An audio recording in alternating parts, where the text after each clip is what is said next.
Destiny Hotel is out on the 16th. Is that correct? That's right. I had it a couple of days off, but that is correct. 16 is the right day. All right. Very good. So how are things in Tennessee these days, just in general? And hit out. I don't know, man, because usually we when we're a lot when we're like rocking, we're Yeah. always on the road pretty much, and then winter rolls around and we usually depart from our little place down in Mexico where we Oh, kind yeah. of continue our program. So and this is not that we are here, but we haven't really left the premises that much except for to go to groceries and stuff.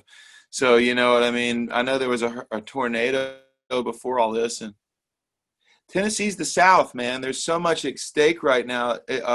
It seems like the beauty of the terrain and the geography is secondary to the way that the people govern these states down here. Yeah. Well, hopefully things will change. Who knows? Change. Yeah. So it's got to put kind of a cloud over or whatever, some kind of vibe over the fact that you're releasing this record at this time. So how do you deal with that? No, not. I don't think so. Okay. Not really. I mean, I can understand if you had like a dance record. Yeah. Like Cake by the Ocean. I remember some kid had a song, Cake by the Ocean. I don't know. It sounded like a dance song. I mean, maybe that's not appropriate right now, but our songs, we wanted to make them calamity proof before there was a pandemic. Right. 'Cause Having my something. understanding is you recorded it just before it kind of kicked in. So did you know it was happening and you were kind of getting ready for it? It was all right, and I mean, during the last time we went to the bar, any bar, was Right. the last night of recording in LA. We went down to my old little bar that I've been going to for 20 years. So no, it was all totally indubitable. Man, oh man. So I love the record. It's right in my right up my alley. So it's sounding great. So what were those sessions like for making that record? You recorded it in like a week, right? Yeah, but we try not to. There was pressure because we didn't have a billion-dollar budget and stuff, but we did get the producer that I wanted, and the like the little place where you're living during the time was of our choosing. Right. But much of the prep was really in Mexico, and really even on tour. We start getting those little songs and idea nuggets out there as quick as possible. Right. So we had been building them up all along. So tell me about this place in Mexico that you guys hang out in. What's that all about? It's about surf, really, but then like one of the guys from REM moved there and started bringing his own festival. Those guys are super wealthy and could do that. Yeah. And so a lot of like some of my favorite guys were coming to this tiny little surf town that I had a house in. And so it became music town, and especially in the winters. Right. And so the Cordova, when this new part of the lineup started getting together, we've been down there every winter since this band's been together. And is that where the writing happens and the creative stuff, or is that where you guys just kind of chill and hang out? All along, all of it. We're always writing and getting the songs. It's so easy because you have these devices that they give that you can get, and they can make good recordings of your ideas, and you don't have to pull over. I remember hearing stories about Hank Williams pulling out and just shuffling for a pencil, and we remember that. Remember, like pencils, it was like, oh man, hopefully I'll, but I'm too tired. Hopefully I'll remember in the morning, Yeah. and then it's gone. Yeah. But in this case, I reach behind me and I grab this device and I go, this is my idea. This is crucial, blah, blah, blah, blah, blah, blah, blah. And then you can fall right back to sleep. So the ideas and the collection of them and the identification of them and the kind of putting them in order here and there. It was part of the due diligence. Happens all the time. Happens the whole way. Nice, nice. So the album consists of 10 songs. Is there a kind of unifying theme or vibe that you're trying to get across with this record, or are they just 10 songs? Yeah, there's a theme. I guess there's a lot of themes, but I guess more importantly for me, there was just consistency. It would be hard to not like there's narrative and there's character and it's me. And then, obviously if the songwriter is trying to be careful of when he decides that it's a you song or it's a me song, I woke up this morning, I did this, or you woke up this morning and you felt like this, Yeah. and so, yeah, that, an abundance of thought went into all of that. Right. And the sound of the record, the harmonies and the instrumentation, to me, being an old guy, reminds me of the band. I don't know if that's something that seeps into what you think about when you're making these records or not. Yeah, it would not, for us to not have studied the band would be for like Bob Dylan to not have studied Jimmy Rogers or something. Right. We know all about it. We're super hip. I love, obviously, in my bass playing, I'm a big fan of Danko. You get the sense that he was probably a guitar player first, but also the way that they can move around. And obviously, you're a fan, so you know that Levon was a high-level mandolin player. Yep. And you get the sense that pretty much all of them could probably play a decent piano. That's Yep. where we were at with it. I don't ever play piano or guitar on stage when we're on tour. Very seldom. But I played everything on this. And Toby, we don't have a big we don't have much to cruise around with, and that many people even coming to see us right now. So we ain't bringing Toby's fiddle and mandolin and all those delicate instruments out. It's electric guitars. We're getting down to business, but we are a band that can play a variety of instruments and certainly can handle ourselves in a bluegrass circle. Cool. So let's talk about one that has a fiddle on it, Fine Life. Which is a very nice vibe. And I'm wondering if that vibe that you're exuding on that song has a different perspective now that stuff has happened in the last 6 months or so. Of all of them, that's so funny because we just had to do that song this morning, a version of it for something for the label. That's the one that says, I'm glad that you brought this up. I love you. He goes, it's a fine life. It's fine as I ever known. And you want that. Again, you want it to be true and built to last through calamity, through pain, through hardship, wedding, celebration, good and bad, right? Mm-hmm. Guess what, Auckland? It's a fine life, and it's as fine as I've ever known. And that doesn't mean I'm insensitive to what's going on, right? But this is my view. This is my vantage point, and I could go on and on as to why it's a fine life for me. Very cool. And remember, philosophically speaking, the prisoner could be having a fine life. Everything else is a construct. It's all your perspective. You could be stuck in that jail, but you could still be meditative and in control. Another track, Afraid No More is right after it. And there's a line for these days. I mean, let's face it. Right. And they're gosh, I like this because it's making me have to, this is really retracing my steps. And I've thought through all of these themes, whether or not they really can stand there, that they can survive through this. And there again, you perhaps the listener could take the impression that he's saying, I'm not afraid of this thing. Yeah. I'm going out into public. Right.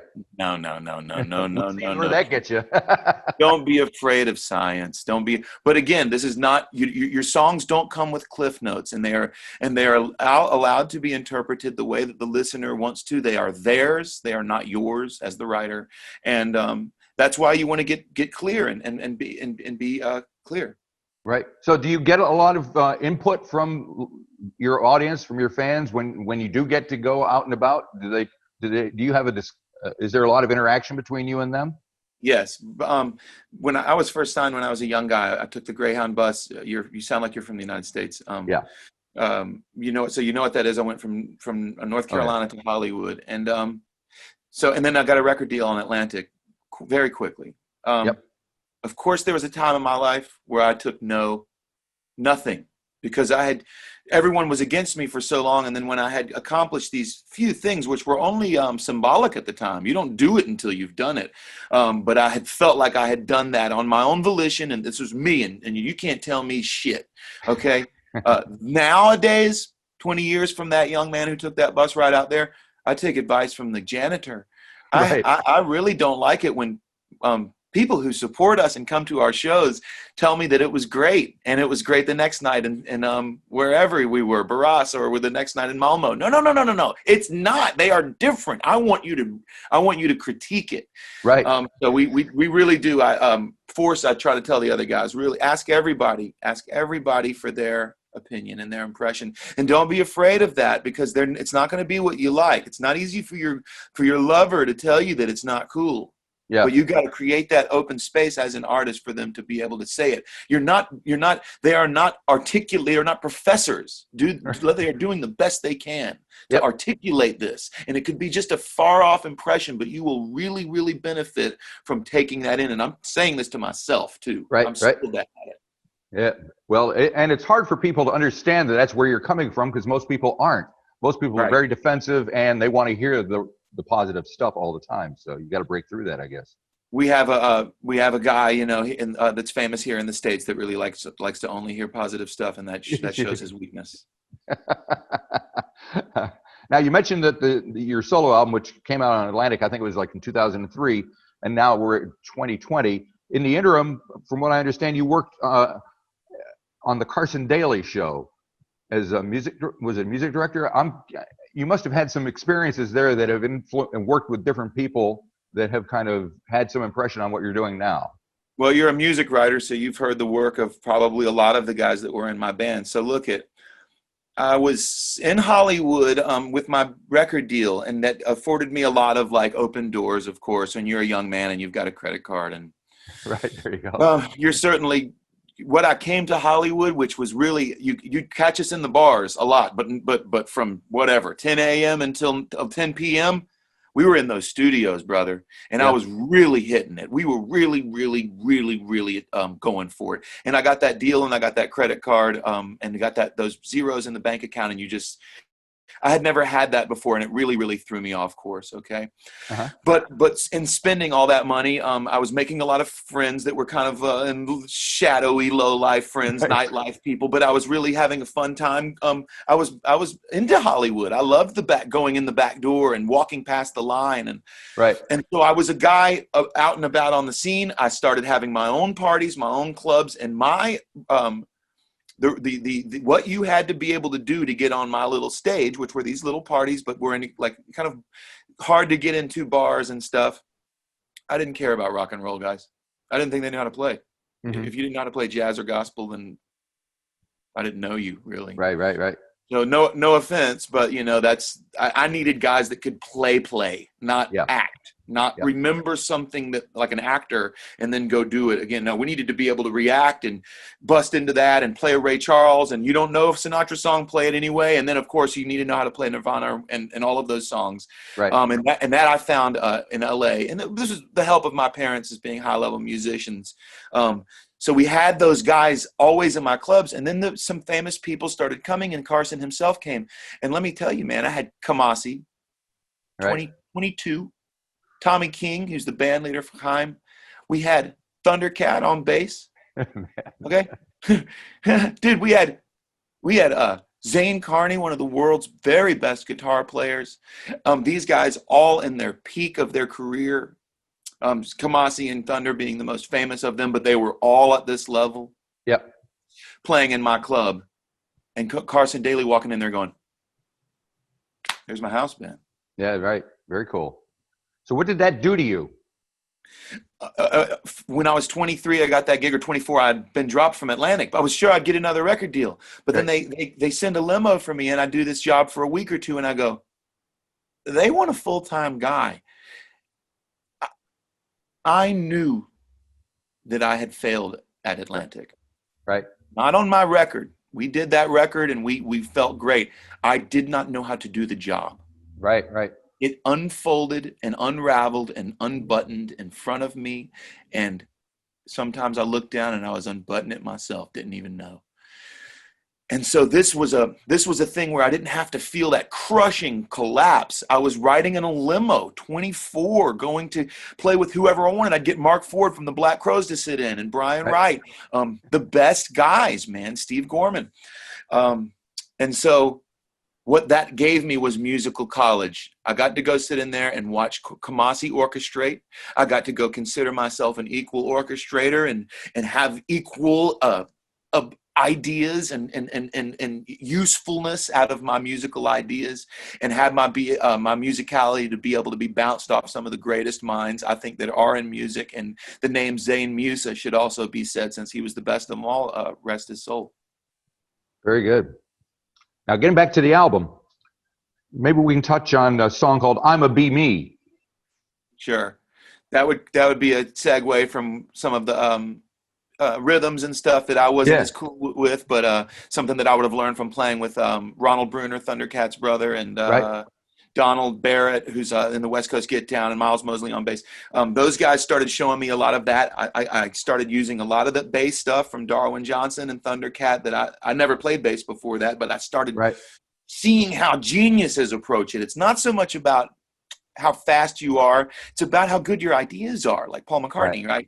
And so that brought those kind of rhythms into the fold. And then the lyric writing in that case was a combination between my cousin and I, who's from New York City.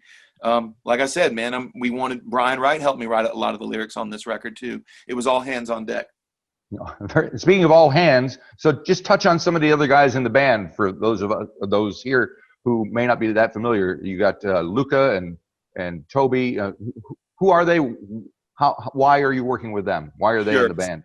Yeah, the keyboard player Sevens was suggested to us by the young guitar player around here, Daniel Donato. Is kind of like a flashy little guitar guy, and Sevens was playing with him, and I needed a guy who could go on tour and was young and didn't have many things strapping him down.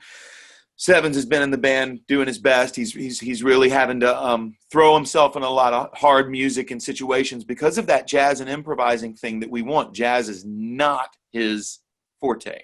Okay. So he's really pushing himself, but he's a very young man, and he's been with us, and he's works hard. Toby, I've known my whole life. We grew up on the same street in Charlotte. He brought the Grateful Dead and bluegrass into our family. He was admired by my dad and my parents as us kind of music snobs, very high level musicians. Right. And Toby's been kind of jumping in to my life and my career over the years, and was in the first iteration of Cordovas in 11. And then when Luca, the next guy, got in the band, that was enough for Toby to kind of divorce and move away from his life in North Carolina and move out here to Nashville with us. Luca was opening for me in Des Moines, Iowa, and I think he kind of targeted my gig and knew that the promoter would give him the band. There's not that much good music in Des Moines, Iowa. I don't know if you know that. It's Don't hear a lot about it anyway. Slipknot. The land of Slipknot. Not the Grateful Dead song. So, man, the no offense to that style of music, but the folk guys are harder to find. And he searched my show out, and he was opening, and they were smoking doobies back there. And he said, "I'm coming to Nashville." I said, "Well, you come down to Nashville, you find me, man." And he's a tremendous songwriter. He was the next piece of the puzzle. Cool. Now you seem like a passionate and intelligent guy, and you're sitting there in Nashville in the middle of the United States, and all this stuff is going on. You're a musician, which shouldn't really have anything to do with all that stuff, but it's got to. So how are you feeling about where the country is going and where your music is going at the same time?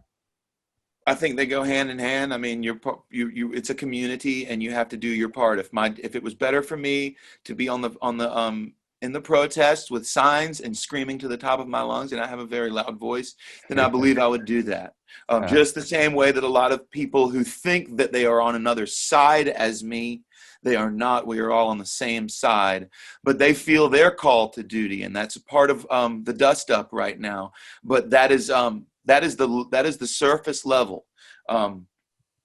We have to apply pressure, and you do what is called of you. Right now, I do believe that putting out Destiny Hotel is our calling, it's our destiny. It's what our part of this is best served. I feel like if there's a calamity on November 4th and we're supposed to drive that truck down to DC, then you protest, then you do what's called upon you. Right. But our calling was to do this and see it through and to talk to you right now, and we feel passionately about it. And it's not a commercial thing; it's a life thing. I've made it through my 20s, man. I don't even think we believe in money or something. you know. Right. So we'll wrap it up with one more track. You mentioned the word destiny. It's in the title of the album, and there's a song called Destiny. What can you tell me about that one? How Toby and I important? wrote that, and it's I was trying to embody this. You've probably paid enough attention to the lyrics. The chorus says, "When you believe in the lies that you said, and you can't tell the good from the bad, all you need is your destiny." And that could have been when you believe in the lies that you read, or in your head. Any of those would have worked.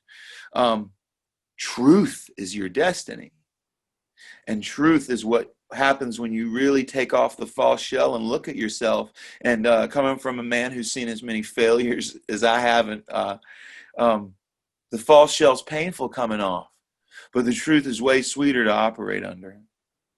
Beautiful thing. Well, thank you, Joe, for talking to me. I appreciate it. I hope all goes well. Hope the record does what you need it to do, because we need all the success we can get at this point.